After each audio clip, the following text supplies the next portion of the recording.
Hi, Julie Couret here. Can you guess the one thing that my clients never say to me? I never hear, you know what? I hold my team accountable.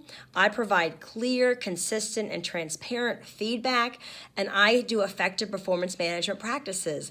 And boy, is it blowing up in my face, and morale is at a downtime low. No, it's the opposite.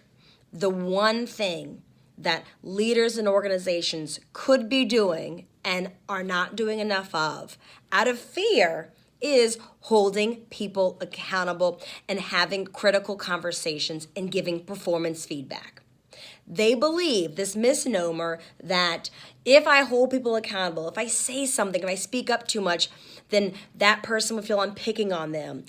It'll be like all I'm doing is correcting people. Well, I've got a couple of things to say to that. If there's that much to deal with, then there's a bigger problem. If you are not giving feedback because you're afraid that all you'll be doing is correcting them, then maybe you've got a training issue, a hiring issue, but you got an issue. Ignoring the problem will drive your good people away. They may not even be able to articulate it or be aware that that's why they're going to leave, but they will, because they will see what is tolerated and they will just interpret it as that's just how the culture is here and that's not really where I fit in.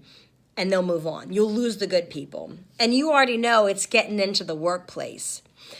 Your fear is usually around the fact that whoever you want to coach or needs to be dealt with, you're afraid of their reaction. You have no idea how to deal with somebody who's disappointed, upset, and maybe there could even be fear.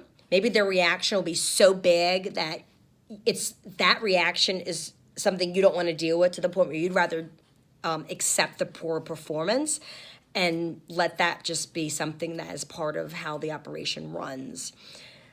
The one thing, it's huge, that leaders and organizations have got to accept and put into practice is holding people accountable and having performance feedback conversations, little and small.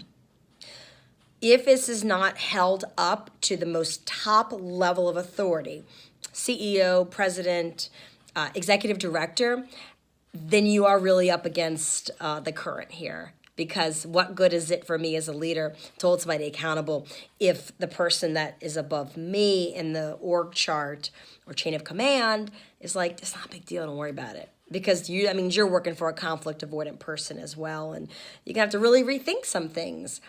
Once you do it, it's not that difficult. You can get through it, and even if it's uncomfortable, it doesn't mean you can't do it. I can help you with that. And that's what I'm here for. Anyway, have those difficult conversations. Hold people accountable. It won't blow up in your face. The opposite will, though.